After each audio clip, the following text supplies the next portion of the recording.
এই দোয়াটা শিখে নেন, ইনশাআল্লাহ আপনার জীবনের সমস্ত সংকট কেটে যাবে। আমি নিজেও এই দোয়াটা বেশি বেশি করার চেষ্টা করি। দোয়াটা হচ্ছে, মুসা আলাইহিস সালাম একটা গাছের নিচে হেলান দিয়ে বসলেন, বসে দেখলেন দুজন মেয়ে দাঁড়িয়ে আছে দূরে, পানি নিতে পারছে না। লোকজন পানি নিয়ে যাচ্ছে, ওরা দাঁড়িয়ে আছে বেচারি। মুসা আলাইহিস সালাম গিয়ে বললেন, কি সমস্যা আপনাদের?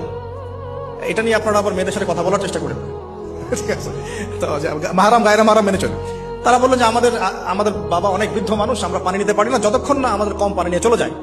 মুসা আলাইহিস সালাম একটু বললাম না, ফিজিক্যালি খুব স্ট্রং ছিলেন, থাকে না বডি বিল্ডার, সামনে গিয়ে কথা বলে সরো পানি দিতে দাও, তখন মানুষ একটু মূল্যায়ন করে না।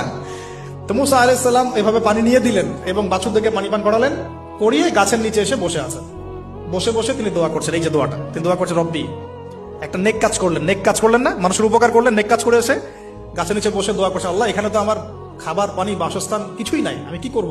রব্বি ইন্নী লিমা আনজালতা ইলাইয়া মিন খায়রিন ফাকির, রব্বি ইন্নী লিমা আনজালতা ইলাইয়া মিন খায়রিন ফাকির। আবার বলেন, রব্বি ইন্নী লিমা আনজালতা ইলাইয়া মিন খায়রিন ফাকির। অর্থ হচ্ছে, হে আল্লাহ, তুমি তোমার পক্ষ থেকে আমার উপরে যে নিয়ামতগুলো দিবে, আমি এর জন্য ফকির হয়ে বসে আছি। আল্লাহ অর্থ বুঝে পড়বেন ভাই, নামাজ রোজা হজ যাকাত যাই করেন আল্লাহর ওয়াস্তে অর্থ বুঝে পড়বেন।